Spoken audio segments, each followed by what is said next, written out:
시작하겠습니다. 안녕하십니까.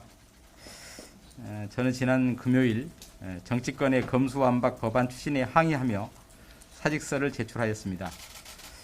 공직자로서 사직서를 낸 이상 직을 수행함에 있었던 일에 대해 말씀을 드리는 것이 적절치 않다고 생각해서 사직서를 제출한 뒤에는 특별한 입장을 내지 않고 청사를 떠났습니다. 그러나 검찰총장으로서 검수완박 법안에 대해 국회의장님이 중재안을 내고 여야가 이를 받아들이고 있는 상황과 관련하여 말씀을 드리는 것이 책임있는 공직자의 도리라 생각하여 다음과 같이 입장을 밝힙니다. 중재안은 검수완박 법안의 시행 시기만 잠시 늦춘 것에 불과하므로 검찰은 중재안에 동의할 수 없고 명확하게 반대합니다.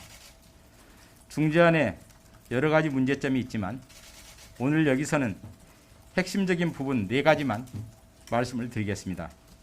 첫째, 중재안에 의하면 검찰 직접 수사권과 기소권은 분리하는 방향으로 하고 직접 수사의 경우에도 수사검사와 기소검사는 분리한다고 합니다. 검사의 수사권과 기소권을 분리해서 수사권을 박탈하는 것은 이연 소지가 있다는 점은 이미 수차 말씀드렸습니다. 수사검사와 기소검사를 분리하는 것은 해석하기에 따라서는 기소검사가 사건 관계인의 얼굴 한번 보지 않고 진술 한번 듣지 않고 수사 기록만으로 기소 여부를 판단하라는 것과 마찬가지입니다. 그런 기소검사의 판단을 국민들이 쉽게 납득할 수는 없을 것입니다. 둘째, 중재안에 따르면 6대 범죄 중 공직자, 선거범죄 등 4개는 4개월 내에 삭제되고 나머지 2개도 중수청 출범과 동시에 삭제됩니다. 검찰이 어려운 여건 속에서도 국민께 능력을 인정받았던 것이 공직자 범죄와 선거 범죄입니다.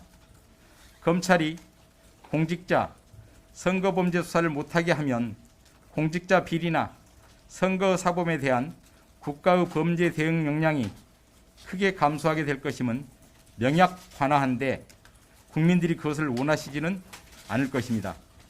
부패 범죄와 경제 범죄 수사도 검찰이 계속 할 수 있는 것이 아닙니다.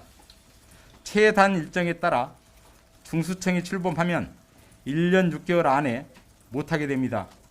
갓 출범한 중수청이 70년 역사의 검찰 수사 역량을 따라잡을 수 있겠습니까? 저는 쉽지 않을 것이라고 생각하고 필시 공백이 생길 것입니다. 선거범죄는 6개월의 단기 공소시효가 있어 시효 임박 사건들은 경찰과 보안수사 요구를 반복하다 부실 처리될 염려가 있습니다.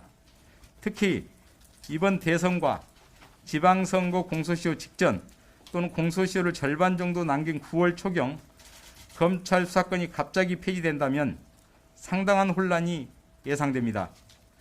방위사업은 경제범죄로 전환하여 수사할 수 있다고 하지만 곧 경제범죄 자체를 수사할 수 없게 됩니다. 대형 참사의 경우 검경합동수사본부를 꾸릴 수 있다고 하는데 검찰의 수사권이 없어지게 되므로 과거와 같은 효율적인 합동수사는 어려워질 것으로 생각합니다. 셋째, 중재안에 따르면 범죄의 단일성과 동일성을 벗어난 수사가 금지된다고 하고 그 의미는 별건 수사를 금지하는 취지라고 합니다. 별건 수사를 금지한다는데 이의가 있을 수는 없습니다. 그러나 단일성, 동일성이 있는 범죄만 수사할 수 있다고 하면 해석 여하에 따라 해당 범죄 외에는 일체의 여죄 수사를 할 수 없는 결과가 될 수 있습니다. 진범, 공범 수사는 피의자가 달라서, 추가 피해는 피해자가 달라서, 무고 이중 수사는 범죄 사실이 달라서 단일성, 동일성이 없고 그 결과 검경 간 핑퐁식 사건 이송으로 인해서 사건 처리가 지연되고 국민들은 그 사이에 회복할 수 없는 피해를 입게 될 것입니다. 넷째, 중재안에 따르면 국회 사개특위를 구성해서 중수청 설치를 논의하게 되고 중수청이 출범하면 검찰의 직접 수사권은 폐지됩니다. 역대 사개특위는 개혁 방안별로 충분한 논의 후 그 방안 실시 여부나 방식을 결정하였던 것으로 알고 있습니다. 그런데 이번 사개특위는 검수완박과 연계된 중수청 설치라는 결론을 내놓고 하는 것입니다. 이런 선결론 후 논의 방식의 특위는 선후가 뒤바뀐 것으로 대검에서 권해드렸던 선논의 후 결론 방식의 특위와는 전혀 다릅니다. 검수완박 결론을 내려놓고 시행 시기를 정하는 특위는 그 의미가 반감되는 것이고 충분한 절차적 정당성을 확보하기 어렵습니다. 이 네 가지 외에 중재안의 다른 부분에도 여러 문제점들이 있으나 여기서 일일이 언급하지는 않겠습니다. 국회 입법 과정에서 이러한 문제점들이 차분하게 논의되고 국민적 공감대를 형성하는 절차가 있기를 기대합니다. 마지막 충정으로 대통령님과 국회의원님들께 간곡히 부탁드립니다. 국민의 여론을 존중해 주시고 성급한 법안 처리를 멈추어 주시기를 요청드립니다. 결론을 미리 내놓고 하는 특위가 아니라 여야 및 유관기관이 모두 참여해서 형사사법적 체계 전반을 폭넓게 제대로 논의할 수 있는 국회 특위를 구성해 주시기를 요청드립니다. 검찰에서 건의드린 특별법 제정 등 여러 가지 검찰 수사의 공정성 확보 방안에 귀 기울여 주시기를 요청드립니다. 감사합니다.